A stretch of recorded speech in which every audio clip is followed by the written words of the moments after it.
예루살렘아, 시므온이라 하는 사람이 있으니 이 사람은 어렵고 경건하여 이스라엘의 위로를 기다리는 자라. 성령이 그 위에 계시더라.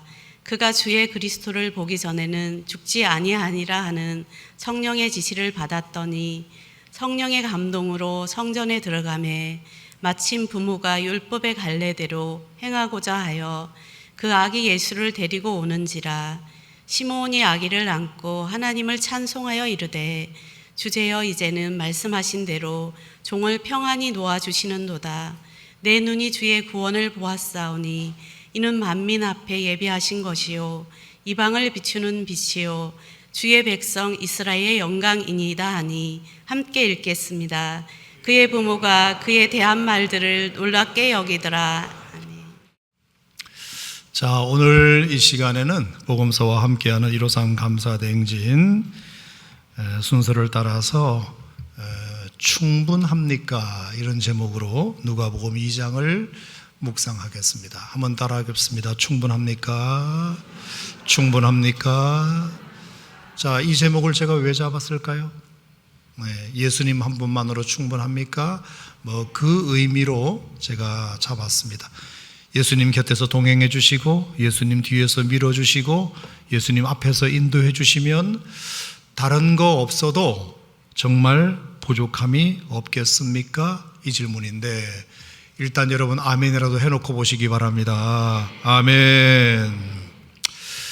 자, 참고가 되실 것 같아서 제가 지난주에 어느 강의를 갔다가 교수님이 보여주신 사진 하나를 제가 얼른 받아가지고 이거 여러분들에게도 한번 보여드려야 되겠다 그렇게 생각을 했는데요. 사진 하나 보여드리겠습니다.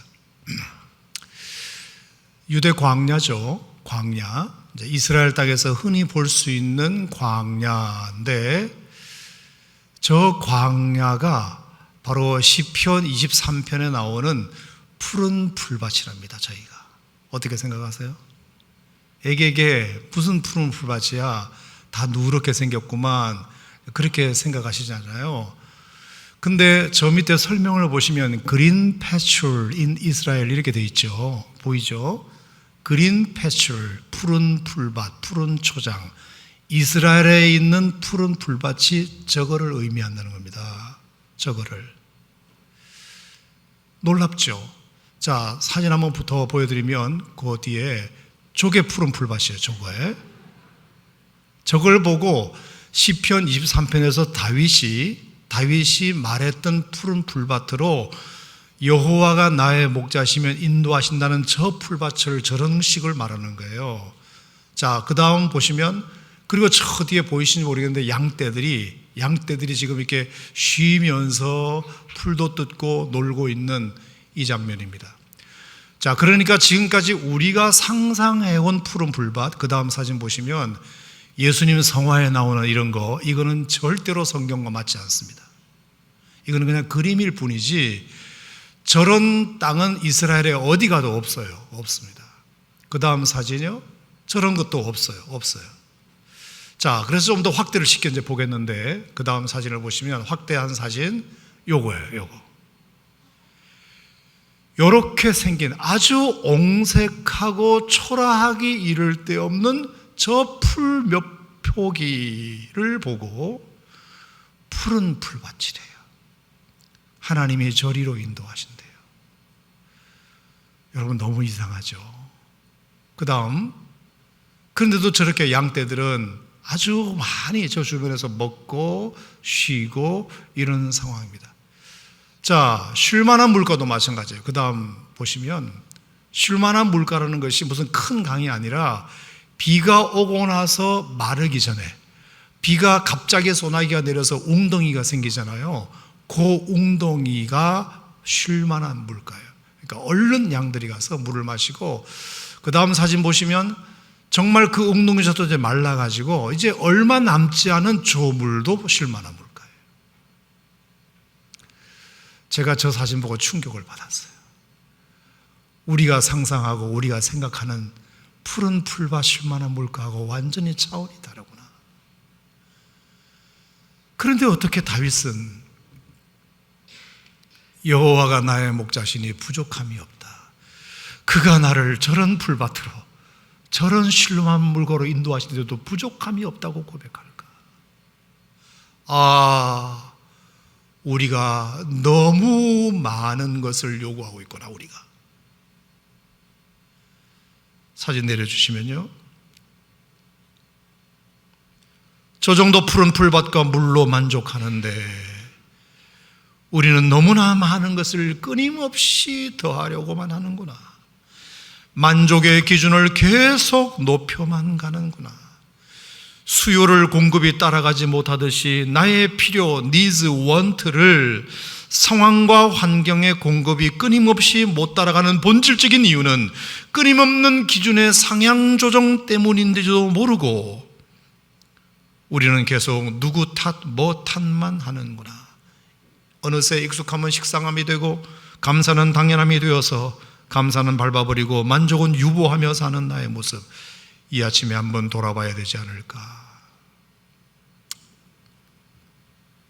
하나님이 우리에게 주시고자 하시는 만족은 절대로 무엇을 많이 쌓아놓은 것으로부터 기인하지 않고 오늘 하루 꼭 필요한 것의 족함에서부터 시작되거늘 우리의 충분함의 조건이 너무 상향 조정되어 있다. 여러분 어떻게 생각하세요? 동의하시죠? 우리의 충분함의 조건이 너무 상향 조정되어 있다. 여호와가 나의 목자시면 내가 부족함이 없어. 그가 저런 풀밭으로, 저런 물가로 인도해 주셔도 나는 만족해. 1930년대, 40년대, 50년대 세계 모든 부를 거머쥐었던 록펠러조차도 그랬다잖아요. 우리는 이 시대에 도대체 얼마 정도의 돈을 가져야만 부자라는 소리를 들을 수 있을까요? 라고 어느 신문기자가 록펠러에게 물었더니 그 록펠러의 대답이 뭐냐면 지금보다 조금 더 가지면 되지요. 그랬어요. 부자의 기준이 몇 억을 기준으로 해서 부자가 이고 아니고가 아니고 몇 억, 몇 백억을 가졌건 간에 부자가 되려면 지금보다 조금 더 가져야 된다. 이 말은 뭐죠? 끝이 없다는 뜻이에요. 이제는 내가 돈 좀 그만 벌어도 되겠다, 이렇게 여기게 될 날은 영원히 오지 않는다는 뜻입니다. 그래서 우스갯소리로 어떤 사람이 광고를 냈대요. 자기 삶에 정말로 만족하시는 분, 돈을 몇 억을 줘도 그 돈 필요 없고 내가 이미 충분히 많은 돈을 가지고 있다고, 정말 내게는 이제 그 어떤 것도 더할 것이 없을 만큼 나는 너무나 족하다고 생각하시는 분, 저희한테 오시면 1억을 드리겠습니다. 그랬더니 수많은 사람들이 왔대요. 네, 많은 사람들이 왔대. 뭐야 이게 도대체가. 분명히 광고를 냈잖아요. 내게 기억을, 기천만 원을 줘도 나는 이제 돈 하면 너무 많아서 더 가질 게 없다고 생각하는 사람들 혹시 오시면 제가 1억 드리겠습니다. 그랬더니 그렇게 많은 사람들이 왔다는 거 아닙니까?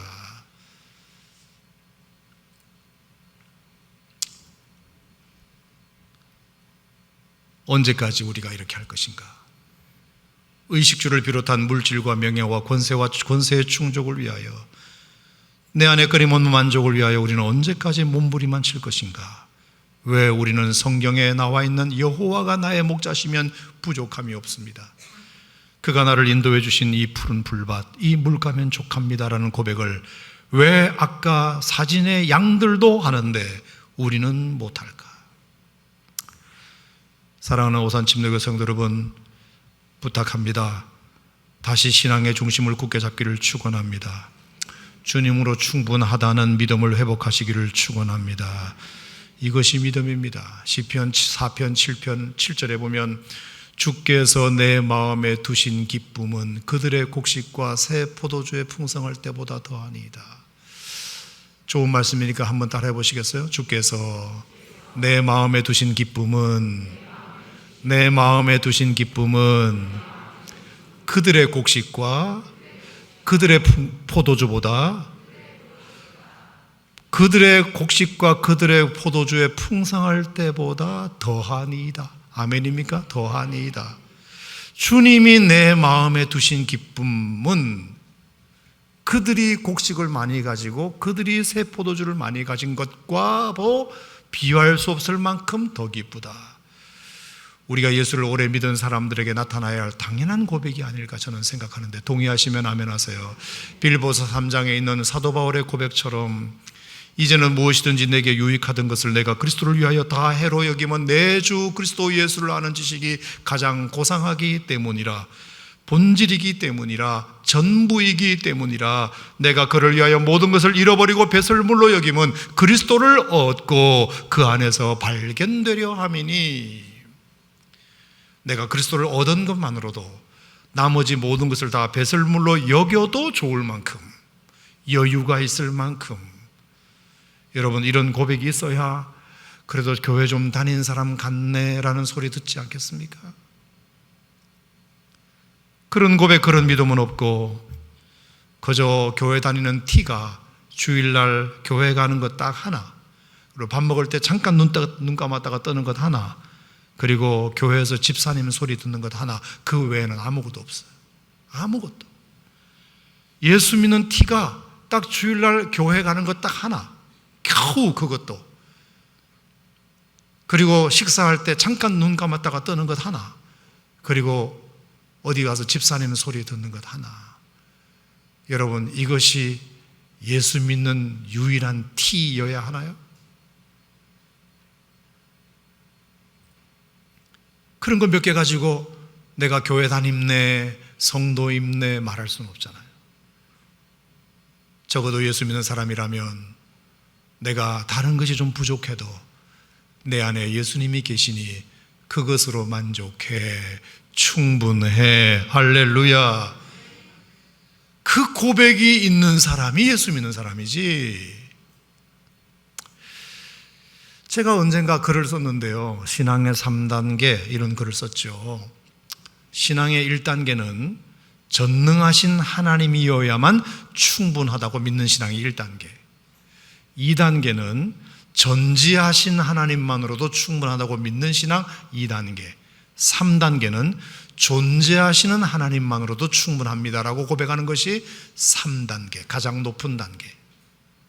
제가 가만히 보니까 부모님과 자녀 사이에도 그런 것 같아요. 자, 어떤 부모가 good enough parent냐, 충분히 좋은 부모냐, 가만히 보니까 1단계가 있더라고요. 1단계는 뭐냐? 전능하는 부모, 전능한 부모, 뭐든지 다 해주는 부모. 내가 울기만 해도 띄워와주고, 놀아주고, 젖 물려주고, 기저귀 갈아주고, 안아주고, 업어주고, 시원하게 해주고, 따뜻하게 해주고, 나의 필요를 그때그때마다 바로바로 채워준 전능한 부모. 그래서 우리가 어린 시절에는 그런 부모가 좋았고 또 필요했습니다. 당연히 그래야죠. 내가 할 수 있는 것이 아무것도 없으니까, 갓 태어난 아이에게는 부모가 전능자니까 그 부모가 다 해주지 않으면 아이는 아무것도 할 수 없어요. 그래서 1단계는 그런 부모가 필요해요. 다 채워주고, 바로 기저귀 갈아주고, 바로 젖 물려주는. 근데 여러분, 이렇게 계속 채워주기만 하는 부모만 가지고는 아이가 성장하지도 못할 뿐만 아니라 아이가 어느 정도 성장하면 그런 부모를 그런 부모를 그렇게 썩 좋아하지 않아요. 무슨 얘기냐? 아이가 청소년기만 딱 되면요, 생각이 바뀌어요. 부모상이 바뀌어요. 채워주는 부모, 이게 아니에요. 차 태워주고, 학원비 대주고, 좋은 거 먹이고, 좋은 옷 입히고, 큰 집에 큰 방 주고, 용돈까지 두둑하게 주어도 이상하게 이전만큼 자녀들은 부모에 대하여 만족을 경험하지 못하더라고요. 어릴 때는 충분히 채워주기만 해도 좋게 했는데, 애가 이제 중고등학생이 딱 되니까 엄마가 그렇게 용돈을 많이 주는데, 아빠가 매일 차 태워주는데, 큰 방을 주는데, 책상 좋은 것 들여놔줬는데, 침대 좋은 것 들여놔줬는데도 여전히 애는 불만이 많아. 뭐지? 부모상이 바뀌었어요. 이제는 전지한 부모를 원해요. 모든 것을 다 알아주는 부모. 내가 방황을 하더라도, 사고를 치더라도, 공부를 좀 못하더라도, 예의가 없더라도, 말을 안 듣더라도, 교회 잘 안 나가더라도, 화장도 진하게 하고 다니고, 머리카락에 물들이고 다니고, 옷도 이상하게 다니고, 누구와 싸움박질이나 하고 하루 종일 잠만 자고 하루 종일 스마트폰만 친구 삼더라도 때로는 아무 이유도 없는 왕짜증까지 내더라도 그 시절 충분히 그럴 수 있어 라며 질풍노도의 시기로 알아 공감해주고 기다려주는 부모, 그런 부모를 청소년 시기에는 더 좋아하지, 스마트폰 좋은 거 사다 주는 부모를 더 좋아하는 것이 아니다. 전능한 부모에서 전지한 부모로 부모상이 바뀌었어요. 그러므로 우리는 이때 잘 생각해야 합니다. 우리 자녀들이 삐뚤게 나갔다는 것이 아니고 그만큼 성장했구나. 이것이 자녀가 느끼는 충분히 좋은 부모 2단계입니다. 근데 이제 그 아이가 커서 어른이 되잖아요. 어른이 되고, 저 같은 어른이 되고, 이제 우리 부모가 늙어버렸어요. 그러면 또 한 번 부모상이 바뀌어요. 이제는 존재하기만 해도 좋은 부모, 충분한 부모. 비록 늙고 병들어서 요양병원이라도 좋으니 그냥 내가 엄마 아빠라고 부를 수 있도록 살아만 계셔줘. 내가 어른 고아가 되지 않도록 오래도록 살아 계셔 주시기만 해도 좋은 부모. 그렇게 이제는 존재만으로도 부모는 충분히 좋은 부모가 되시더라.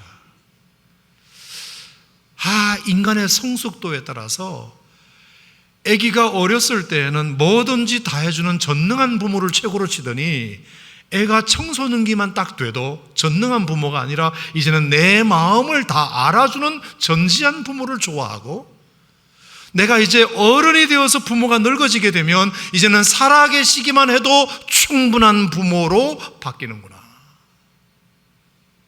여러분, 이것은 자녀가 그만큼 성숙함에 따라서 부모에 대한 상이 달라진다는 뜻입니다. 비유가 좀 이상하긴 합니다만 성도가 가진 하나님에 대한 표상도 신앙의 성숙도에 따라서 달라지더라. 우리가 신앙이 어렸을 때는 전능한 하나님이 필요합니다. 초신자 때, 이제 막 신앙생활을 시작했을 때, 그때는 뭐든지 다 들어주고 기도하면 다 응답해 주시는 그런 하나님이 그에게는 절실합니다. 그래서 초신자 때는 확실히 기도 응답이 잘 돼요.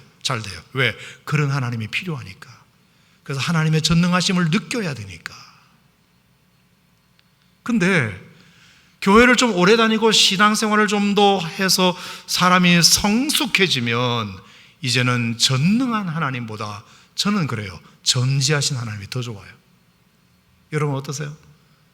내 마음 알아주는 하나님, 나의 아픔과 나의 고민과 나의 진심과 나의 수고를 사람들은 몰라줘도 하나님은 아실 거야. 이 믿음만으로도 충분히 위로가 돼요. 저는. 여러분 어떠세요? 충분히 저는 위로가 돼요. 비록 그 문제를 쾌히 해결해 주시지 않아도 나를 알아주시고 함께 동행해 주시는 것만으로도 충분한 신앙으로 나아가더라. 그만큼 내가 성숙했다는 것입니다. 하나님의 캐릭터가 바뀐 게 아니고요, 하나님은 여전히 전능하시지만 내가 성숙해 보다 보니 이제는 전능하시는 하나님도 중요하지만 내 마음과 내 고민과 내 아픔과 나의 수고와 내 땀과 눈물을 알아주시는 하나님만으로도 충분히 좋은 하나님, good enough God이 되더라. 저는 우리 오산침례교 성도님들이 이런 성숙한 신앙으로 나아가기를 주의 이름으로 축복합니다. 마지막 3단계는 그 하나님의 존재만으로도, 하나님이 살아계시다는 것만으로도, 내가 그 하나님의 이름을 하나님이라고 부를 수 있다는 것만으로도 충분히 좋은 하나님을 경험하는 단계입니다. 이렇게 오늘도 예배에 나와서 찬송으로 하나님을 부르고 기도로 하나님을 만나고 말씀으로 생생한 그의 뜻을 듣는 것, 그래서 여전히 하나님은 살아계시다는 것을 이 예배 시간을 통하여 확인하고 가는 것, 그것만으로도 넘치는 위로와 소망, 평안과 기쁨, 그리고 지혜와 용기를 경험하는 것. 그러고도 나는 정말 행복해.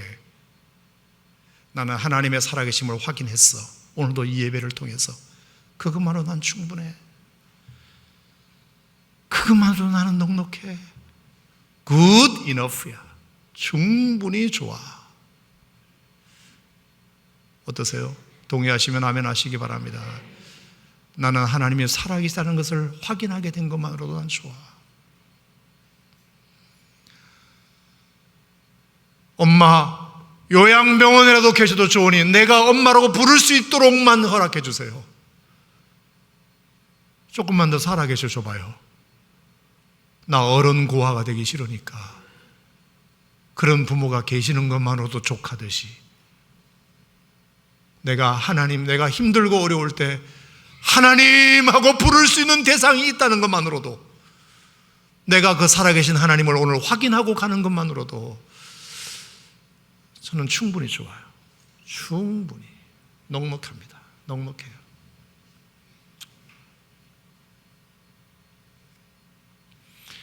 사랑하는 성도 여러분, 저는 오늘 이 메시지를 그래서 준비했습니다. 이제는 좀 성숙해졌으면 좋겠다. 초신자 때는 이것저것 탁탁 다 들어주는, 기도에 딱 빨리빨리 응답해주는 자판기 같은 하나님 필요하죠. 하지만 내가 신앙이 좀 성숙하면 하나님이 내 기도 다 응답해주지 않으셔도 내가 어떤 고민이 있고 아픔이 있는지를 다 알아주시는 것만으로도 그렇게 마음이 위로가 돼요. 그리고 더 성숙하면 이런 예배에 와가지고 찬송 부르고 기도하고 말씀 들으면서, 그래, 하나님은 살아계시지. 맞아, 하나님은 살아계시지. 이걸 오늘 다시 한번 내 마음속에 확인하고 가는 것만으로도 마음이 든든하고 저는 좋아요. 동의하시나요, 여러분? 이게 오늘 제가 여러분들에게 드리고 싶은 말씀이에요. 자, 오늘 시몬과 안나 이야기가 나오는데요. 자, 오늘 누가복음 2장은 예수님이 태어나셔서 40일쯤 되었을 즈음에 요셉과 마리아가 아기 예수님을 품에 안고 정결 예식을 행하려고 예루살렘 성전에 찾아가셨나 봐요. 우리식으로 말하면 헌화식 같은 것을 이제 하시려고 가신 겁니다. 자, 근데 거기에 보면 시므온이라는 사람이 나와요. 자, 시므온. 자, 어떤 사람이었죠? 시므온. 25절에 보면 다 같이 시작. 예루살렘에 시므온이라 하는 사람이 있으니 이 사람은 의롭고 경건하여 이스라엘의 위로를 기다리는 자라. 성령이 그 위에 계시더라. 자, 이렇게 되어 있는데, 여러분, 이 시므온의 이 표현이 정말 놀라운 표현입니다. 왜냐하면 이 시므온은 원래 대율법학자로서 알려진 바에 의하면 헤로도투스의 그 기록에 보면 이 시몬이라는 사람은 유대의 그 힐렐 학파의 창시자였던 힐렐의 아들이라고 되어 있고요. 사도 바울의 선생님이었던 가말리엘의 선생님이라고 되어 있어요. 스승이에요. 그러니까 얼마나 위대한 율법학자인지 몰라요. 대단한 인물입니다. 그러니까 우리는 이 율법학자 하면 선입견이 있어요. 아이고, 구약 율법의 냄새가 철철 넘치는 양반이겠구만. 율법 달달달달 외운 것으로 율법에 있네 없네 이러면서 따지기를 좋아했겠구만. 강론은 잘하고 11조는 잘하고 금식은 잘하는지 몰라도 긴 옷을 치마처럼 늘어뜨린 옷을 입고 거리를 활보하면서 사람들의 인사나 받는 그런 사람이었을지는 몰라도 예수님을 힘들게 하고 예수님께 시비를 걸고 경건의 모양은 있으나 경건의 능력은 하나도 없는, 정말로 구약의 메시아가 바로 눈앞에 나타나도 알아보지 못하는 눈뜬 소경과 같은 그런 사람들이 당시의 율법학자였던 것처럼 이 사람도 그랬겠구만 생각할 수 있습니다. 근데 웬걸 여러분 읽으셨듯이 그는 겉으로도 의롭고 속으로도 경건한 사람이다. 이스라엘의 위로를 기다리는 사람이다.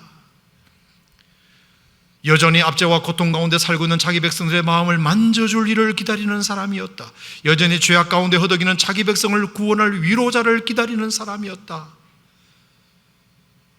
얼마나 위대한 사람이었는지. 더 놀라운 것은 성령이 그 위에 계셨다. 성령의 지시를 받았다. 성령의 감동도로 행했다. 성령이 이 땅에 정식으로 임하기도 전에 침례 요한이나 마리아에게만 제한적으로 역사하셨던 그 성령이 이 시몬에게 임했다고 하는 것이 얼마나 귀한 사람입니까? 평생을 율법을 공부하면서 평생을 하나님의 성전에서 봉사한 것도 귀하지만 그 율법에 기록된 메시아를 너무나 사모한 나머지 예수님이 오시기도 전에 예수님을 믿어버린 사람, 그런 사람이 시므온입니다. 그래서 성령님이 그 신실함을 보시고는 이렇게 약속을 해주셨어요. 네가 그리스도를 보기 전에는 죽지 아니하리라. 네가 나이가 많지만 그리스도를 보기 전에는 죽지 아니하리라.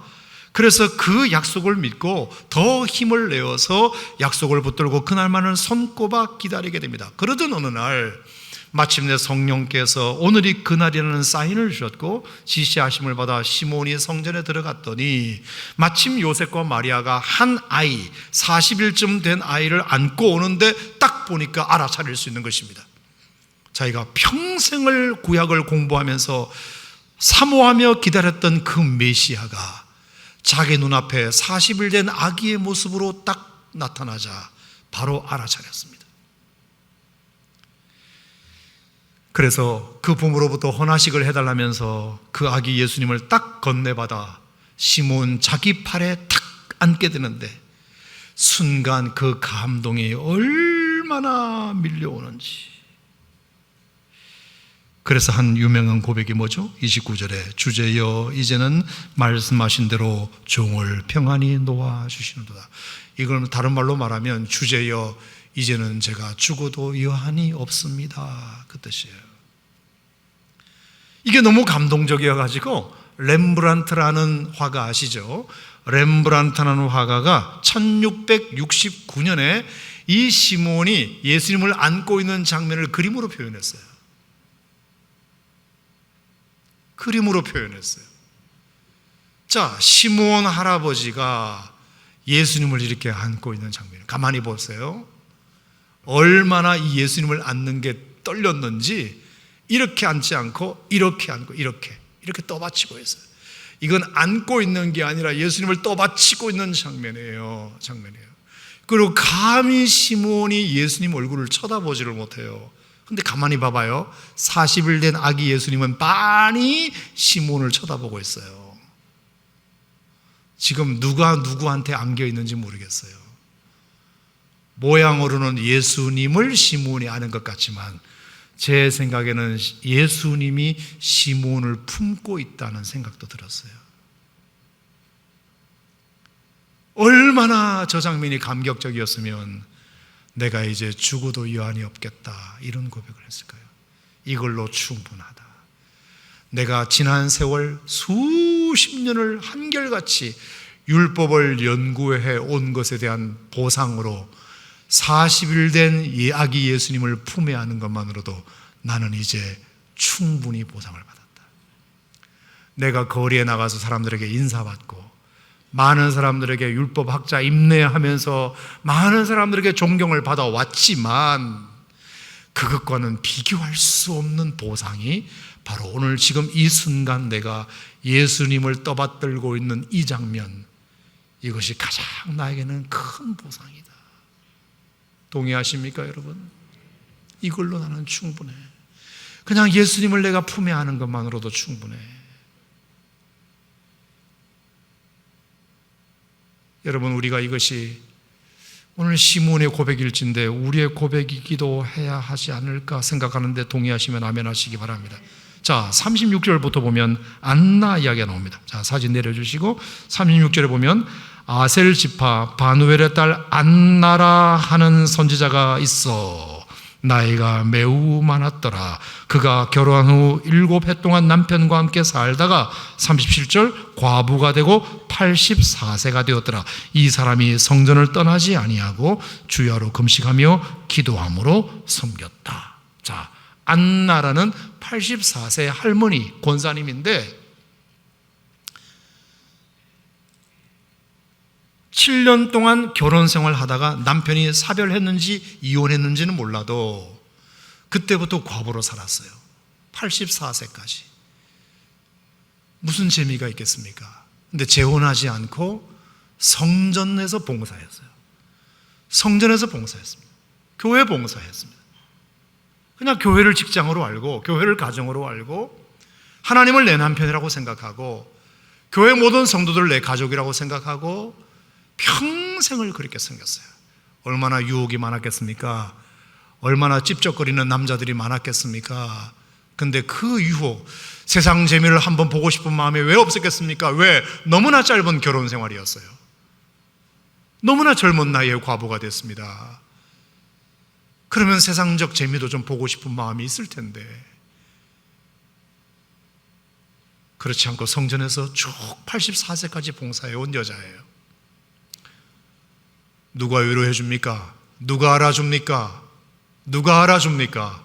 그런데 그날 마침 예수님이 오셨어요. 아기 예수님이. 시므온 선지자가 딱 품에 안고 있는 모습을 안나가 옆에서 보는 겁니다. 그것을 보는 것만으로도 하나님께 감사했다. 이렇게 됐어요. 감사했다. 예수님이 내가 더 늙기 전에 죽기 전에 아기 예수님을 이렇게 내가 본 것만으로도 저는 이제 충분히 보상받았습니다. 충분히 보상받았습니다. 그 무엇을 요구하는 게 없어요. 요구하는 게 없어요. 내가 84세까지 교회를 위해서 이런저런 봉사를 많이 했는데 이런 게 없어요. 그냥 예수님 한 번 본 것만으로도 됐습니다. 왜 우리에게는 이런 게 없을까? 이런 게.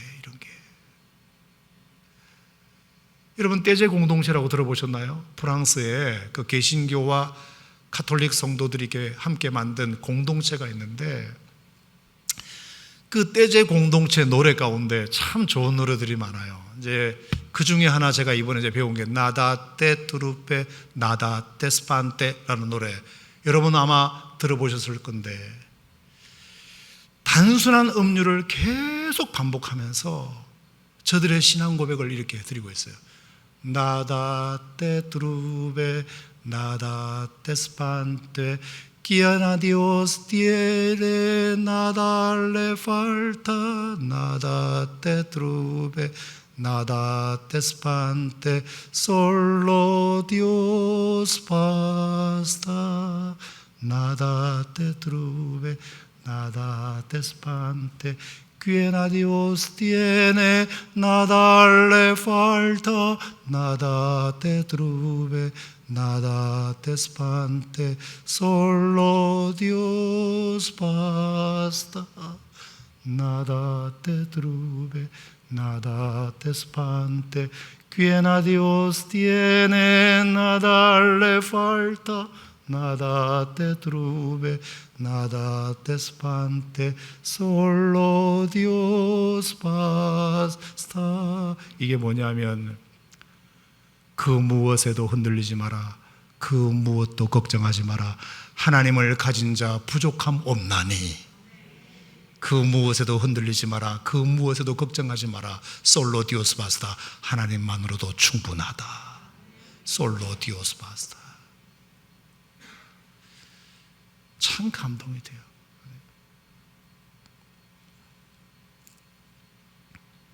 성도는 하나님만으로 충분하다는 이 고백을 한시도 내려놓아서는 안 됩니다. 그것이 힘이기 때문이죠.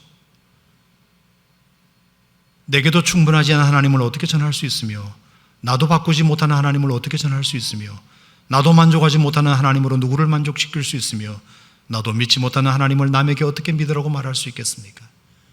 내가 믿고 내가 고백하고 나보다 충분할 때 다른 사람에게도 그 충분함을 전할 수 있는 것입니다.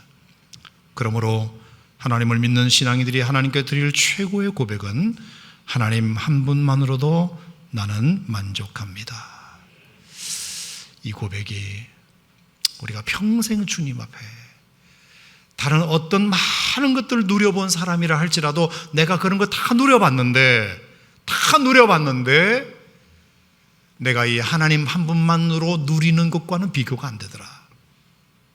이런 시므온 같은 고백이 있어야 되고요. 또 하나, 내가 이 땅에서 아무것도 누려보지 못했는데